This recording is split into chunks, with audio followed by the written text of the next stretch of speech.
To change date and time, click on Start menu and simply start typing. Type word time, and here you can see change the date and time, so click on it.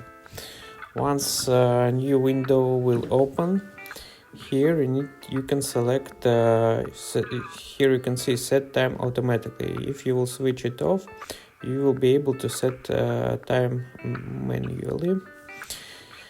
Okay, so here is a time zone. You can select yours.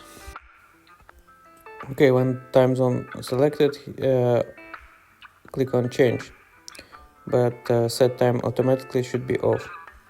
So here you can set change date and time. Once done, click on change, and after that you can simply close a window without clicking saving, and it comes. So simply click on close, and your date and time should be updated here.